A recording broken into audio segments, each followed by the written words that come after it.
नमस्कार दोस्तों, स्वागत है आप सभी का टीएलएम क्लास में। दोस्तों डिस्कस करेंगे एक महत्वपूर्ण टॉपिक सामाजिकरण। सामाजिकरण की अगर बात करें तो दोस्तों इस टॉपिक से रीट सीटेट जैसे एग्जाम में कई बार यहाँ से प्रश्न देखने को मिले हैं। तो दोस्तों काफ़ी महत्वपूर्ण टॉपिक होने वाला है। हम दोस्तों टॉपिक को डिस्कस करने के साथ साथ यहाँ से जो प्रश्न पूछे गए हैं और जो पूछे जाने की संभावना है हम उनको भी साथ में डिस्कस करेंगे।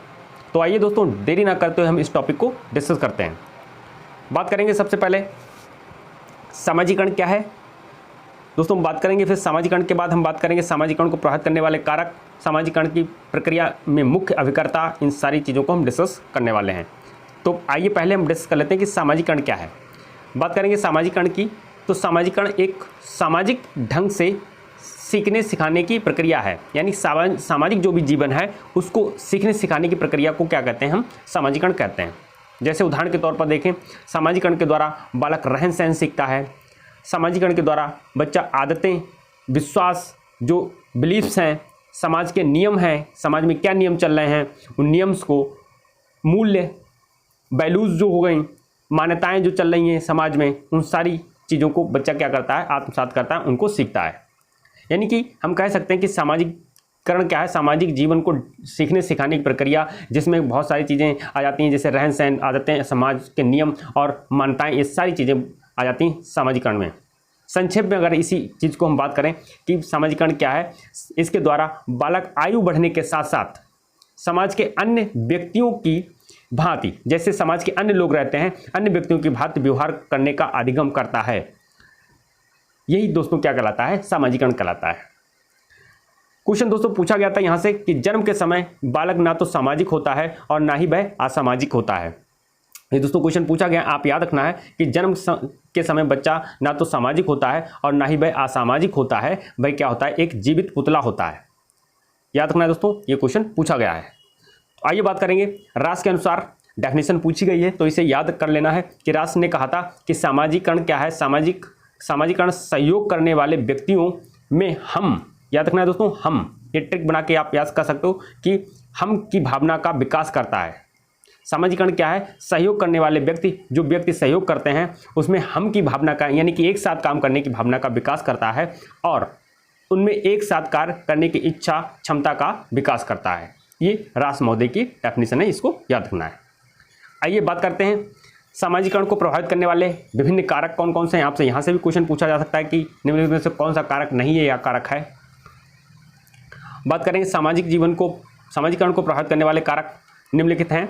बात करेंगे पालन पोषण, एक बच्चे का पालन पोषण कैसे हुआ है, ये भी सामाजिकरण को प्रभावित करता है।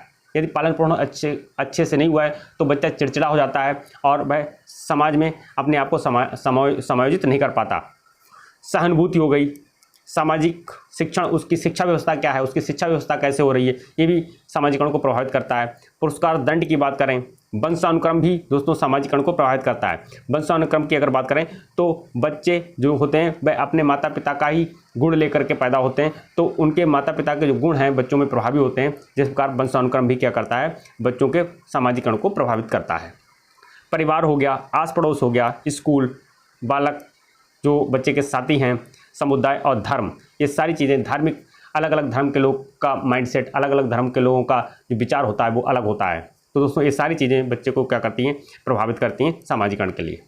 आइए बात करते हैं सामाजिकरण की प्रक्रिया के मुख्य अभिकर्ता कौन है, मुख्य एजेंट कौन है, सामाजिकरण में कौन सबसे ज़्यादा मुख्य भूमिका निभाता है। सबसे पहले बात करेंगे दोस्तों अध्यापक की भूमिका।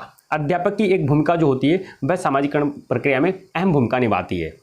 शिक्षक को चाहिए सामाजिकरण में, अब टीचर कैसे हेल्प करता है हम उस चीज़ों को देखेंगे। टीचर को चाहिए कि वह बालकों में सामूहिक क्रिया में सक्रिय रूप से भाग लेने के लिए अवसर प्रदान करे। जब बच्चे को सक्रिय रूप से जब बच्चा भाग लेगा तो उसमें एक साथ कार्य करने की भावना का विकास होगा। साथ में बात करें सामाजिकरण हेतु अध्यापक को चाहिए कि वह बालक के स्नेह और सहानुभूतिपूर्ण वार्ता करे, स्नेहपूर्ण और सहानुभूतिपूर्ण वार्ता करे, जिससे बच्चे के अंदर स्नेह और सहानुभूतिपूर्ण की अगर बात करें तो स्नेह बच्चे के अंदर आएगा और सहानुभूति करने की क्वालिटी बच्चे के अंदर डेवलप होगी। बात करें अध्यापक ही शिक्षा के द्वारा बालकों में सामाजिक एवं सांस्कृतिक मूल्य पैदा करता है जो समाज और संस्कृति में मान्य होते हैं। तो एक टीचर की भूमिका अहम रोल अदा करती है बच्चे में सामाजिकरण का गुण पैदा करने के लिए। आई थिंक आप दोस्तों बात समझ पाए होंगे। आइए बात करते हैं सामाजिकरण में खेल की भूमिका क्या होती है। दोस्तों सामाजिकरण में खेल की भूमिका एक बहुत अहम रोल अदा करती है। बात करेंगे खेल को बालक की रचनात्मक, जन्मजात और स्वतंत्र आनंददायक प्रवृत्ति कहा गया है। दोस्तों खेल क्या होते हैं, बालक के लिए जन्मजात, स्वतंत्र और आनंददायक प्रवृत्ति होती है, रचनात्मक प्रवृत्ति होती है। खेल को बच्चा पूरे मन से करता है। खेल ही एक वह काम समझ लो या कुछ भी समझो जिसको बच्चा एक पूरे मन से करता है। इसीलिए खेल जो है सामाजिकरण में एक महत्वपूर्ण भूमिका निभाता है। खेल के द्वारा, खेल की बात करें तो खेल क्रियाओं द्वारा बालक को स्वयं को प्रस्तुत करने का अवसर मिलता है। वह अपने आप को रिप्रेजेंट कर पाता है और जिससे वह सामाजिकरण में सहयोग मिलता है। बात करेंगे सामूहिक खेलों में आदान प्रदान की भावना का विकास होता है।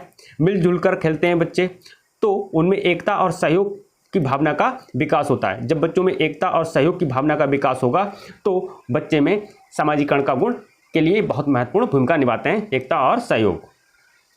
खेलों के जरिए बच्चों में समूह के नेतृत्व के गुणों का विकास होता है। बच्चों में समूह का नेतृत्व करने का भी विकास होता है। तो खेल दोस्तों क्या होते हैं, एक महत्वपूर्ण भूमिका निभाते हैं। आपसे दोस्तों यहाँ से क्वेश्चन पूछा गया था एक बार कि सामाजिकरण में मुख्य भूमिका किसकी होती है, मुख्य भूमिका किसकी होती है। तो सामाजिकरण में अगर बात करें तो मुख्य भूमिका जो होती है वह खेल का मैदान, खेल का मैदान जो है सामाजिकरण में क्या करता है, मुख्य भूमिका निभाता है। खेल का मैदान दोस्तों याद रखना है आपका, खेल का मैदान जो होता है वह मुख्य भूमिका निभाता है।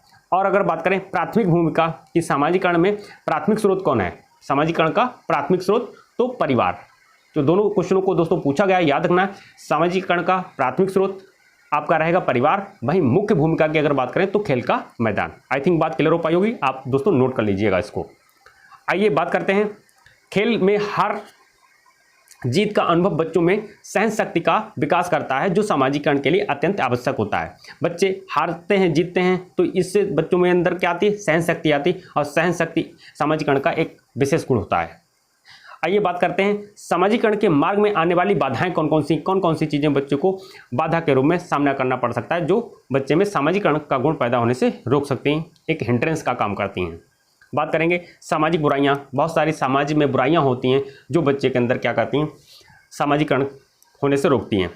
भाषा हो गई, अगर भाषा शैली नहीं अच्छी है तो ये भी क्या की जा सकती है, भाषा शैली अगर लोगों की नहीं अच्छी है तो ये भी सामाजिक होने में एक हिंड्रेंस का काम करती है, एक बाधा का काम करती है। कभी कभी ऐसा होता है कि भिन्न भिन्न लोग अलग अलग भाषा यूज करते हैं जिससे अपने आप में कन्वर्सेशन नहीं हो पाती और जिसके कारण लोग क्या रह जाते हैं, सामाजिकरण उनके अंदर सामाजिकरण नहीं हो पाता। बात करेंगे मानसिक दोष, शारीरिक दोष अगर लोगों में है तो वो भी क्या हो जाता है, एक बाधा के रूप में काम करता है।